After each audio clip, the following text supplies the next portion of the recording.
La gracia de nuestro buen Dios y Salvador Cristo Jesús repose abundantemente en cada uno de ustedes, mis amados hermanos. Espero que hayan tenido un día muy bendecido, que hayan disfrutado de todas aquellas cosas buenas que Dios constantemente, a través de la persona de su amado Hijo, está derramando sobre nuestras vidas. Para mí, le comento, ha sido un día de mucha bendición y voy a terminar este día con la bendición de estar con ustedes y compartir, como siempre, el consejo de Dios que llega allí de una forma oportuna para consolarnos, para exhortarnos, para animarnos, para fortalecernos en el hombre interior. Estamos viendo, para las personas que probablemente hoy se unan con nosotros, estamos bajo la temática de Cristo en el Antiguo Testamento, luego veremos a Cristo en el Nuevo Testamento. Pues como decíamos ayer, el tema central de las Sagradas Escrituras no es Moisés, no es David, no es algún profeta, sino que el personaje central de las Sagradas Escrituras es el Verbo de Dios, aquella palabra que se hizo carne, y en palabras de Juan vimos su gloria, gloria como del unigénito del Padre, lleno de gracia y de verdad, el único, el Señor Jesucristo. Ese es nuestro tema, Cristo en la Biblia, Cristo en las Sagradas Escrituras. El día de ayer habíamos dicho que en el Antiguo Testamento nosotros vamos a encontrar muchas instituciones, muchos personajes inclusive, que son un tipo de la persona de nuestro amado Salvador. Y hoy quiero hablarles precisamente de esta palabra tipo, que es una palabra griega que aparece en el Nuevo Testamento. Esta palabra tiene algunos significados, y en base a esos significados esta palabra va a aparecer en muchos textos de las Sagradas Escrituras. Hoy vamos a usar las Escrituras, vamos a ver lo que las Escrituras nos tienen que decir sobre el tipo. El tipo es simplemente una sombra, un molde. Por eso decimos que en el Antiguo Testamento hay tipos, pero ya cuando el verbo se hace carne, ya ahí vemos el antitipo.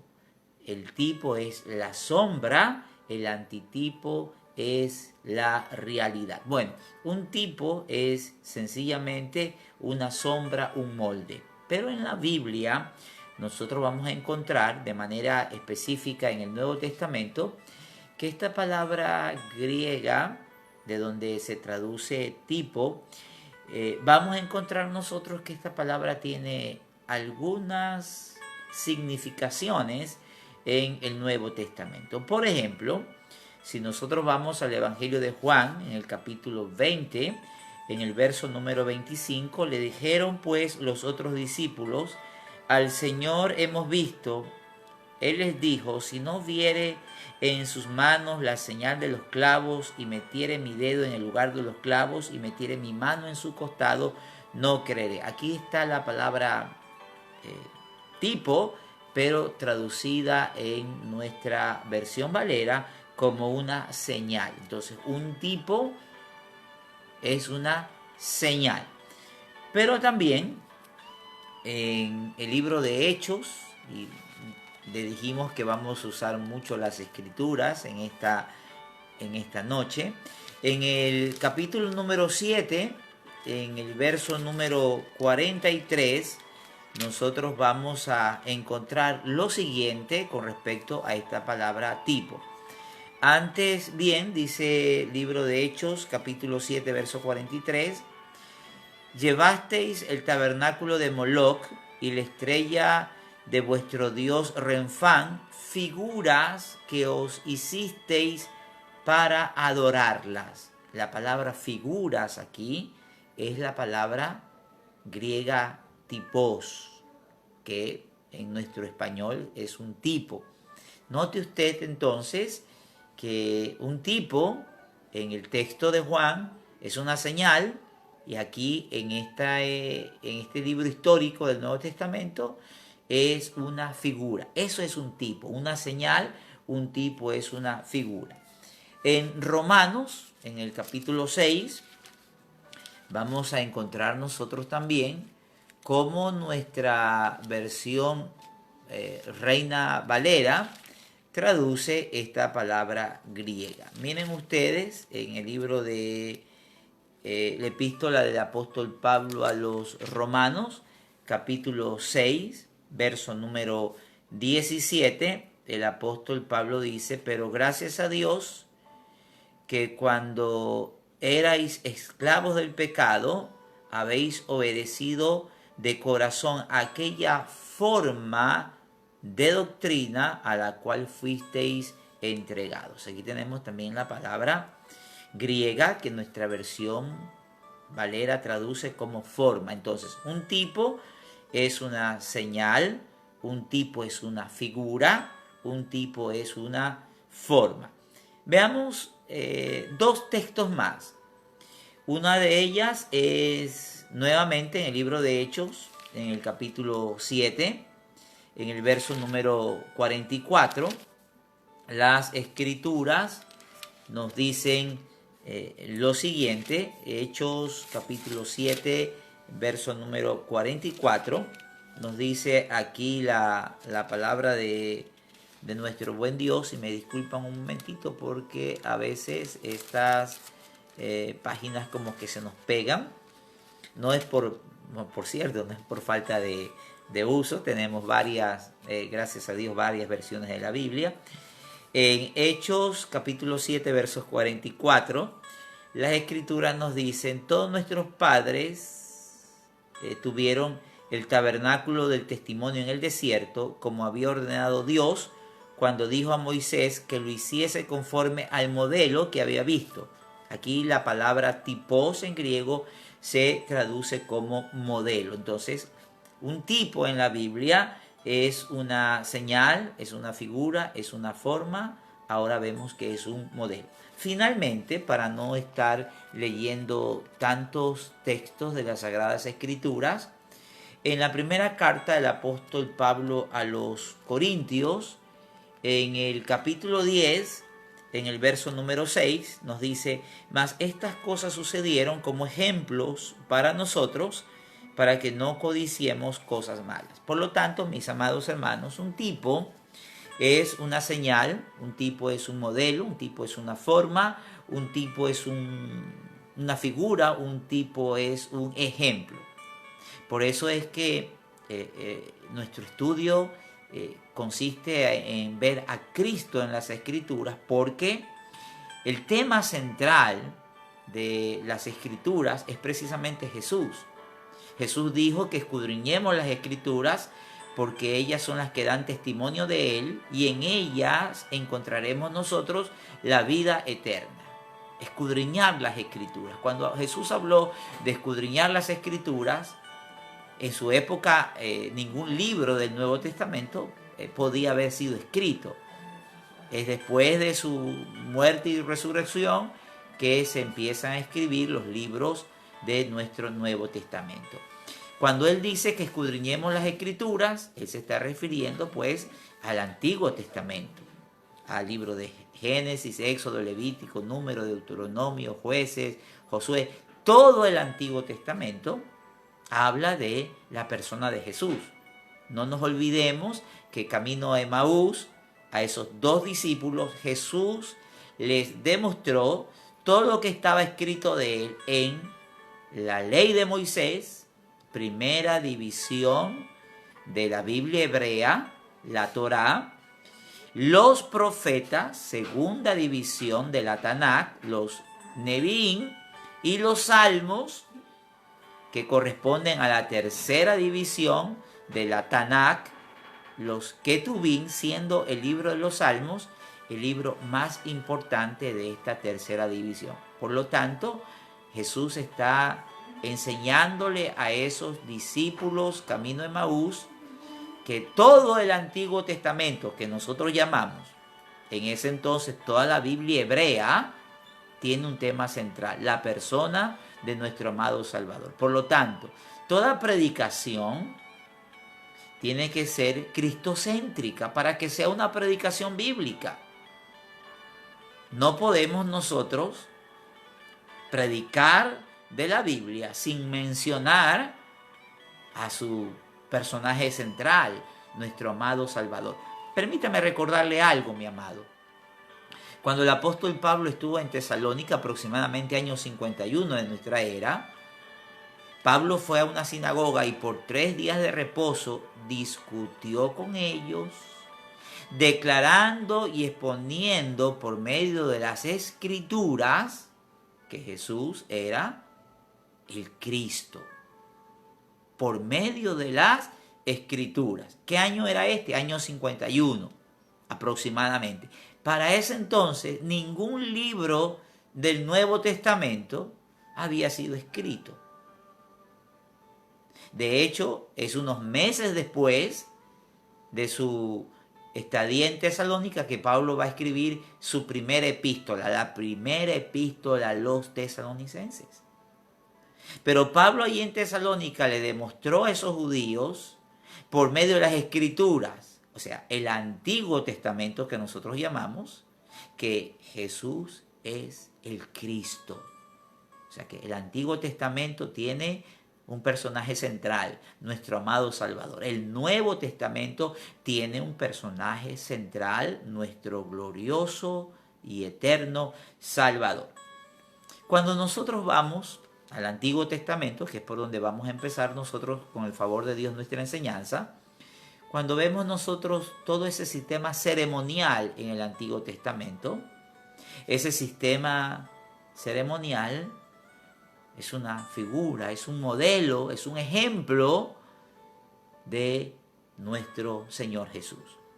Cuando vemos aquellos animales que eran sacrificados en el tabernáculo, esos animales son figuras, formas, modelos, ejemplos de nuestro glorioso Redentor. Cuando vemos los muebles en el tabernáculo, el altar de bronce, el altar del holocausto, la fuente, etcétera, etcétera. Todos esos muebles son una figura, una señal, un modelo de nuestro amado Salvador. Permítame, por favor, leer lo que el autor a los Hebreos, que por cierto no sabemos quién haya sido, pero en Hebreos, en el capítulo 10, en el verso 20, porque es el Nuevo Testamento quien va a interpretar al Antiguo Testamento, no es a la inversa.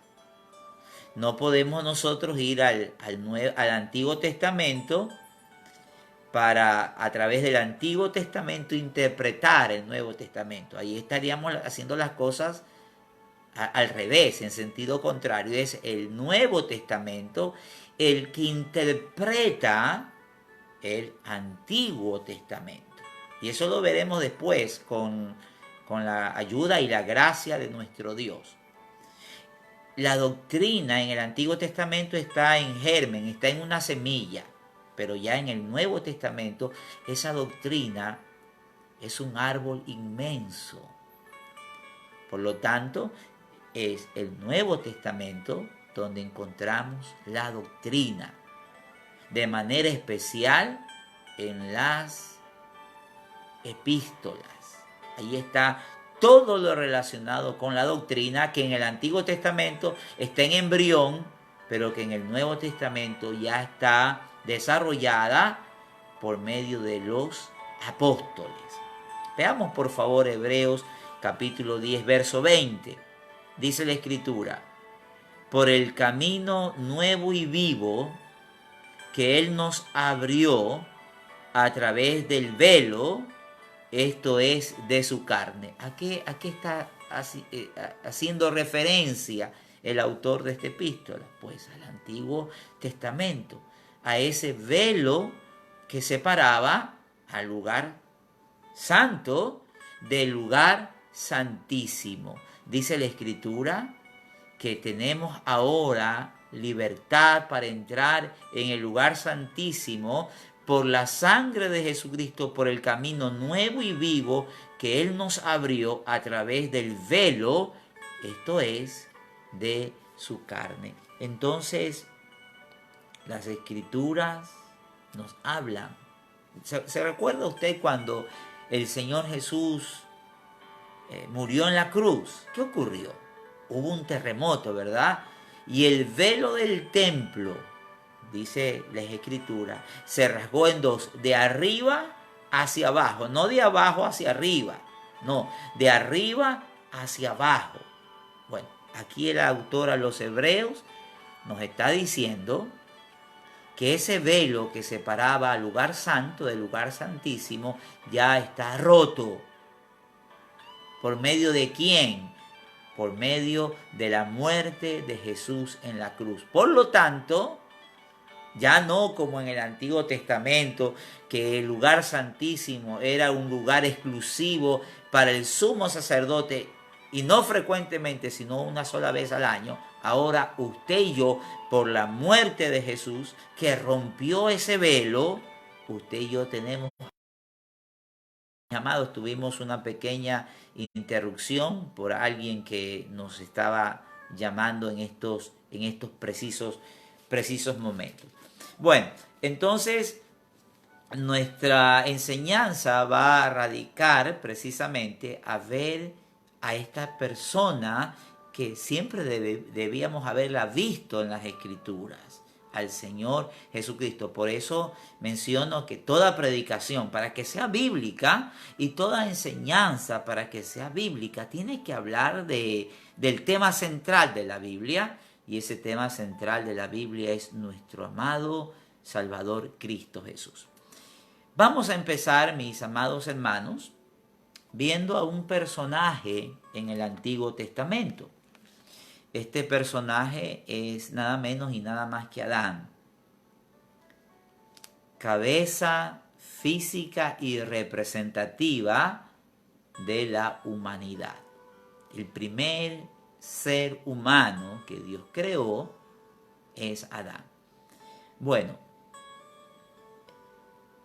Jesús en la Biblia es representado también como el postrer Adán. O sea, hubo un primer Adán, pero también hay un postrer Adán. O sea, que ese Adán del Antiguo Testamento es una señal, es una figura, en cierto sentido, de la persona de nuestro amado Salvador. ¿En qué sentido? En que este Adán es el representante de la humanidad.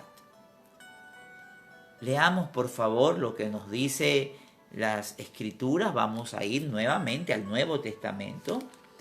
En la epístola del apóstol Pablo a los Romanos, en el capítulo 5, en el verso número 14, encontramos nosotros: no obstante, reinó la muerte desde Adán hasta Moisés, aún en los que no pecaron, a la manera de la transgresión de Adán, el cual, note esto, es figura del que había de venir. Aquí la Escritura está diciendo que ese Adán es una figura del que había de venir. Entonces Adán es un tipo de Cristo. Pero no solamente aquí en esta carta a los romanos, sino que en la primera a los corintios, en el capítulo número 15, en el verso número 45, las Escrituras dicen: así también está escrito, fue hecho el primer hombre Adán, alma viviente, el postrer Adán, espíritu vivificante. Tenemos sin número de textos donde se corrobora esta verdad, que Jesús es identificado en las Escrituras como el postrer Adán. Ahora, ¿en qué sentido, mis amados hermanos, hay esta analogía entre el primer Adán y el postrer Adán? Bueno, el primer Adán es denominado en las Escrituras como cabeza de una raza caída. En Adán todos los seres humanos hemos pecado porque la culpabilidad de Adán ha sido imputada a cada generación, a cada individuo. Esa culpabilidad de Adán ha pasado a toda la raza humana. Cuando Adán pecó, como siendo Adán el representante de la raza humana, todos estábamos en Adán también pecando, porque Adán era nuestro representante. Es decir, que cuando Adán pecó, genéticamente estábamos nosotros en Adán. Y por lo tanto, genéticamente usted y yo somos pecadores, pues eso nos lo dicen las Sagradas Escrituras.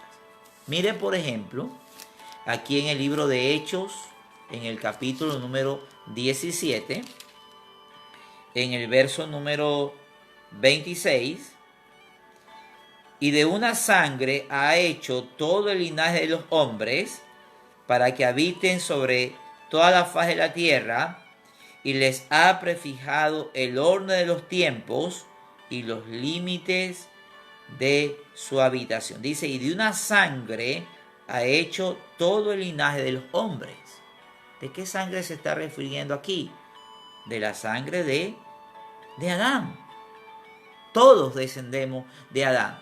Por eso es que Adán es el representante de la raza humana, y cuando él pecó, nosotros también estábamos pecando en Adán, porque nuestro representante se dio ante la tentación. Genéticamente, usted y yo pecamos juntamente con Adán.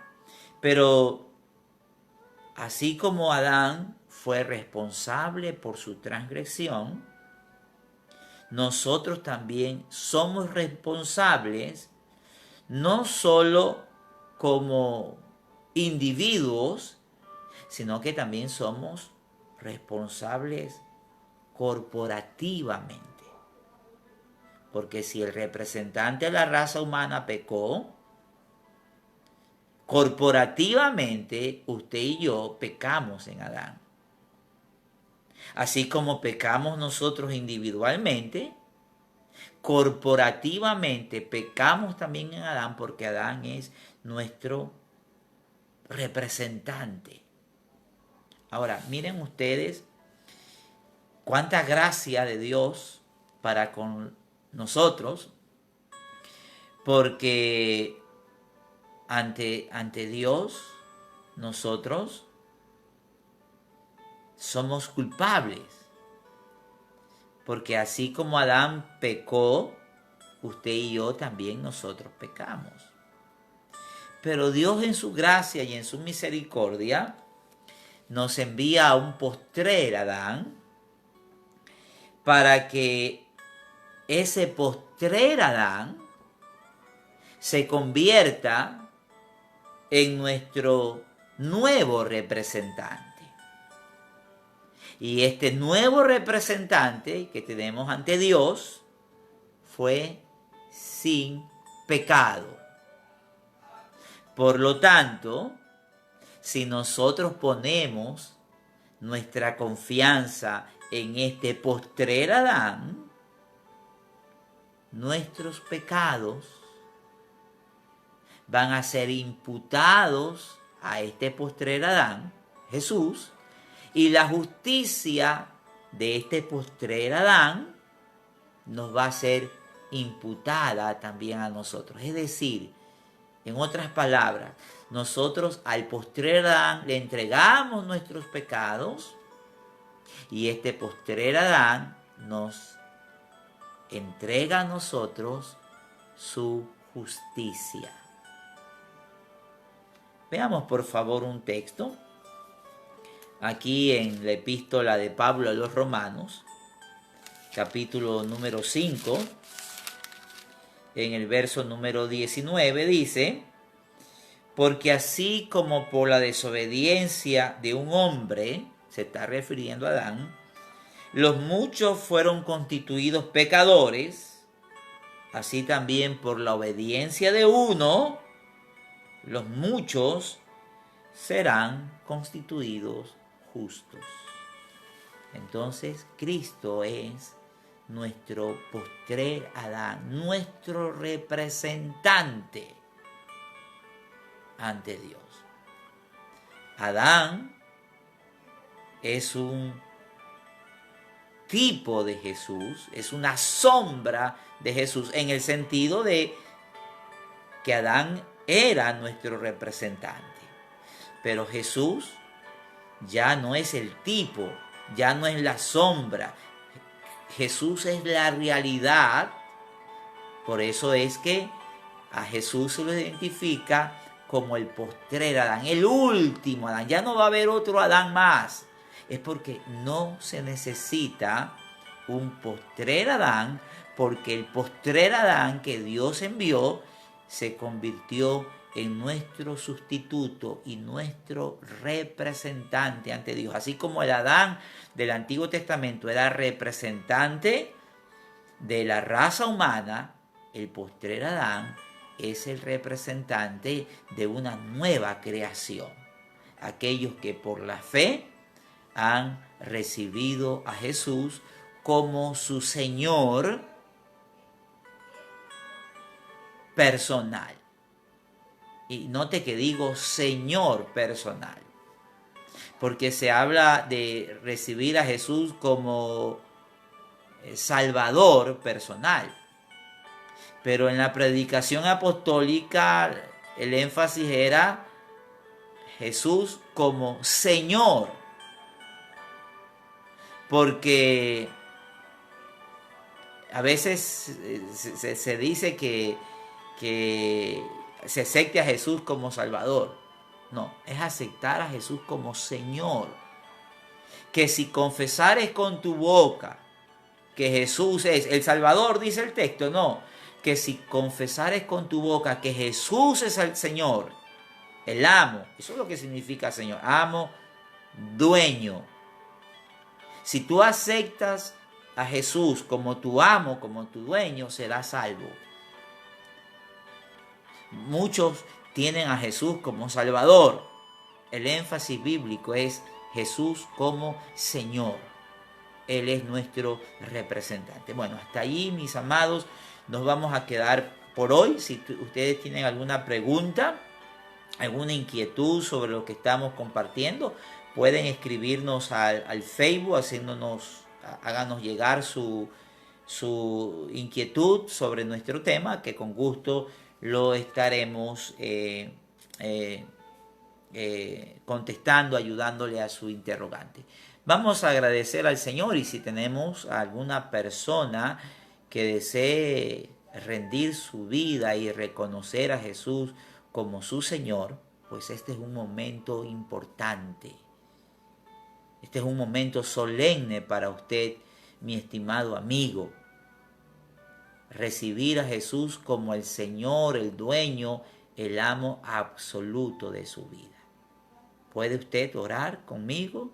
Yo le puedo dirigir en una oración y digan: Señor Jesús, en esta hora te entrego mis pecados, te entrego mi vida, te recibo como mi amo, como mi dueño.